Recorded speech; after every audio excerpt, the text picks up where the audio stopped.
All right. What I would say for our last topic of discussion today, we got to talk about Glorio, man. I mean, it kind of hurt me. Oh, he's back on the phone. Yeah, it hurt me, bro. I ain't gonna lie. He was so cool. He's been so chill. I literally forgot. I'm not joking. I forgot that he was planning on backdooring us all. Like he is It did snaking us remind me all as out. well. Yeah, I had He's forgotten. so chill, man. He's so calm. And when he's with them, you said the point. I think it was like episode 9. When he's with them, he's with them. Like he's really one He's of on their the side, man. folks. Like, yeah, Yeah, I think he's gonna be conflicted about it, but I yeah. don't know. It always felt like when we met him, his whole point was clearly he has things he wants done or he has aspirations. He's a bounty hunter. He's all business. He gave that type of vibe. And he still, I guess he's really monotone and he doesn't react too crazy. But sometimes you see his little smirks and his little moments, and he has personality. He has a little bubble under his personality for sure. So it sucks to know that he's a snake in the grass, and I wonder how they're gonna handle it. I'm curious on how they'll approach it. I'm about to ask you right now because he's infinitely weaker than actual Goku and Vegeta. Like when they're putting in effort, right? So I wonder if do you think? I think I've asked you this question before, but I might as well reiterate it. Do you think he was holding back and he's much stronger than he appeared? Because even this episode, Vegeta had to save him for a moment right there, right? Do you think he's stronger than he Well, first yeah, came I was going off? to Do you bring that think up. he's going to get a power boost? What do you think's going on with how he'll factor into the later segments of the show? It's hard because at the end of the day, we are still watching Dragon Ball. So the tendency to have a character be underestimated by either the cast or even the audience themselves for them to get a power boost later when all twists and turns happen and the show's really getting started is quite high. So I don't know. I would like to see now that the cast is together. So like Vegeta and Piccolo and Bulma are with the rest of them. We haven't seen too much of the suspiciousness or the things that made Supreme Kai suspicious in the start. We haven't seen too much of that happen since they've joined up. So I would like to see, and you touched on this before, how much how attentive characters like Piccolo and Vegeta are. I would like to see how they react to certain things. Because Supreme Kai himself he's pretty much called him out a Yeah, couple of times. I forgot. I forgot he Without even going, peeped it. You're right. you know what I mean. So I'd like to see him call Glorio out when Piccolo or even Vegeta is around, just to be like, because I think they're a little bit. Maybe Vegeta is less, more so than Piccolo, but they're more aggressive. Goku would be like, I don't care. Like, I'm going to, because Be like, Goku, even when oh, they you teamed up with betrayed Vegeta, us. That sucks. yeah, he'd be like, I don't Come know, do I still get to fight someone? Like, that's kind of what he's like. But whereas Vegeta might be like, what are you doing? Or even Piccolo might be like, stop. Yeah, Everyone stop where they are. you're Stop gonna tell repairing us ship what or you whatever. know. Like, yeah, for Yeah, sure. what is that thing Intimidate you them. got? Like, we've got the Dragon Balls. We've got 2 of them now. Because they don't know that the other one's not with the It's with Arden, so Tamagami anymore. she had it on her desk. No, but the cast doesn't. So Goku, Vegeta, Piccolo, Oh, okay, yeah. probably even Never. I don't know. Would Never know? That's a great question. I suppose not. Maybe he would have. He's such a chaotic neutral, right? He probably would just watch things play out. But I suppose we can't assume he does, right? That's like assuming Guru knows exactly where everything was on Namek. Like I guess it's just not fair. So I would think he Well, doesn't.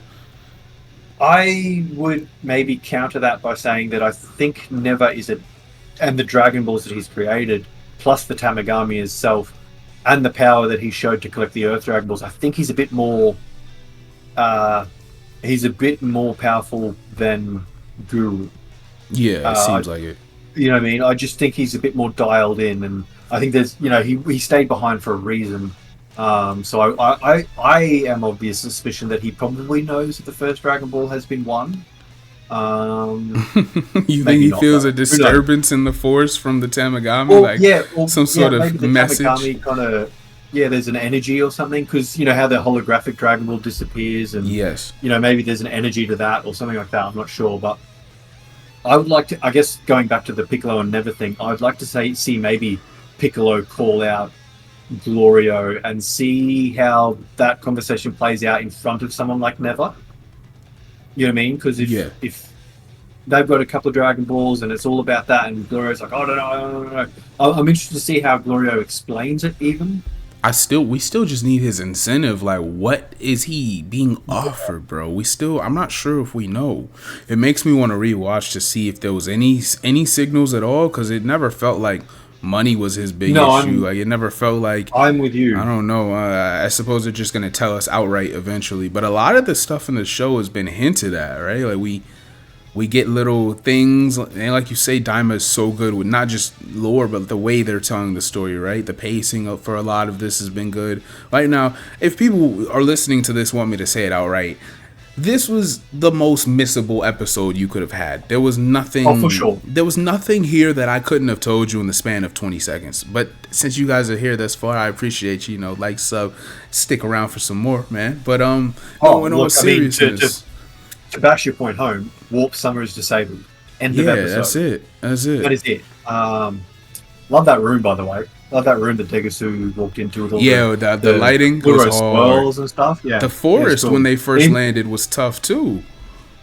Well, I thought it was actually. Finally, I know we're going off topic now, but I actually thought that this was your episode, and they crash landed on the planet of the Kais with like all the trees and everything. Oh, okay. Seeing the islands grow like really tall trees with the big root systems and everything, they kind of looked a little bit dead or even like neglected. And I was like, ooh, maybe this is the Kai planet. We're going to get a big lore episode, but unfortunately we didn't. That would have been cool for sure. Do you think Degasu and Arinsu are the last remaining Glins in the Demon Realm? I really hope not. I would love the episode. I know I'm not me. I'm saying the same thing for different characters, but I really want that episode where Supreme Kai just walks through his home world.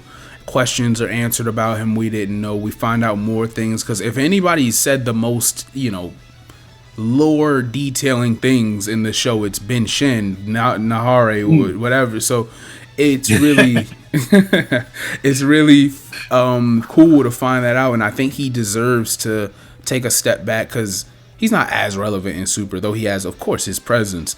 It'd be cool to be like, all right, well, we know more about you now than we've ever known, so let's find those things out from your, I don't know, caretaker or somebody who is the equivalent of Neva for the Glens. I don't want it to just be one character. I think it'd be cooler if it was just a peaceful village or something. But you get what I'm getting at. So do you want it to just be like they're the last three in the demon realm right now? Do you want that to be the path they take, or would you rather it be a society? That's weird. Okay. I'd rather it be a society, even if there's like even if it's like the remnants of one. Honestly, even if it's kind of like, dare I say it, like, or evil ones or nefarious ones, like ones that stay behind that are just like extremists, like part of a cult that just refuse to conform with the rest of them, have kind of been shunned by the rest of them, and have this. Oh no, like, this is kind of a weird analogy, but when there's like you watch a weird movie, like I think it's like in Inglourious Bastards, where like Jonah Hill's playing the random like cool KKK people on horses. Like, I kind of want it to be that weird kind of, I don't know. We left these people because they were outcasts, and they act like outcasts. You know what I mean? Like, whether it's good or bad or whatever the case may be, it'd be cool to see some like hillbilly Kais or I don't know, just some, there's a reason all three of us left home. Like, even though we see things differently, there's for sure are reasons. Like, y'all are gonna understand. Yo, that is. Oh, and even Degas might be like, look, funny. I actually kind of fit in with these guys, but they're too extreme for me. So I'd actually rather go work for the badder guy in the castle. Like, it's just not my scene down there, kind of thing. Oh my gosh, yo, that is funny. I don't know. I'm just kind of spinning my wheels, and I like things when they're a little bit quirky, and I think this kind of Dragon Ball especially leans itself into the quirkiness a lot, which is definitely the signature of Akira Toriyama in his final kind of story to be told, with this, So I guess if I was, I'd like something like that. Just left of field. They don't all have to be benevolent and perfect. I'd like to see You're a few of them right. that are, That's good, man. That's a good swerve. I would but then, say. Go ahead. Go ahead. well, on the other side, I'd like to see some warriors. Like we got Zamasu, who was more You're inclined to right. fight. And than me. he's I'd like a to see him. prodigy to them. Yeah, he is. Yeah, so I'd like to see maybe a little bit more of that, even if they're not super strong, because like you say, Zamasu is a prodigy who is basically Super Saiyan 2 levels, would you say? Yeah, he definitely was. I think once Super Saiyan 2 Goku came out, that's when it started. But that's like that level of Super Saiyan 2 Goku is. He's obviously stronger than anything Goku could do right now. So for sure, like that's a really powerful being. Yeah, I mean, Super Saiyan 2, Goku in the Goku Black Saga after fighting Hit, after fighting Golden Frieza, after awakening Blue, Red. Yeah, I could see that. Training, because I mean, I don't know the exact time, but I could see like someone saying Super takes place in a year of Dragon Ball time from now. But I think that's funny, like, man. I'd love to see them fight Piccolo or even fight Shin. You know what I mean? Yes. Like if there is a warrior, like have them be like, I'm not interested in these Saiyans, like they're outsiders. I'm interested in the people who are, who we cast out or who we shunned and something like that. Or even if, I don't know.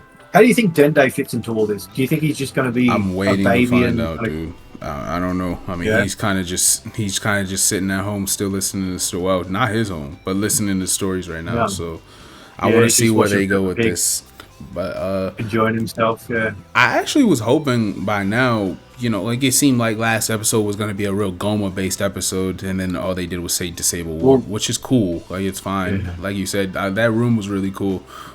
Back to the Supreme guy and the Glenn's, like the being ashamed of. I could see scenes where you know how he is. He's somewhat awkward, or he's like he doesn't like being embarrassed or anything like that. He's a little off like that. I could see his family, quote unquote family, being like, "Hey, remember the time? Yeah, like chill. They don't need to know all of that. Like it doesn't need to be anything too extreme." But I think it'd be a funny set. Like basically, what you're saying is because they would be so opposite in personality to like their home. I could see funny moments and conversations like that.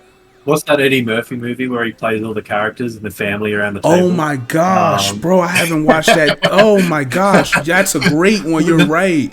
Is it Nutty Professor or something like that? Where he's playing the fat mum or whatever it is. I can't remember what movie that is, but that's what I'm thinking when you say that. Like his family are just embarrassing, but they're really happy people.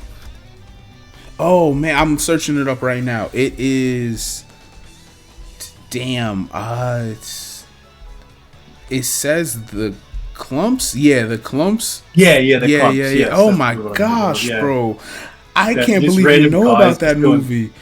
Oh, that's fire. That's really digging deep, I guess. That's very 2000s, but yeah. And when you say like the family embarrassing, that's what I'm imagining, like just a fat guy, a skinny guy, grandma guy, that's just fucking around. So, you are on point today, man. But I mean, shoot, like I guess we could start to wrap it up right there. That'd be really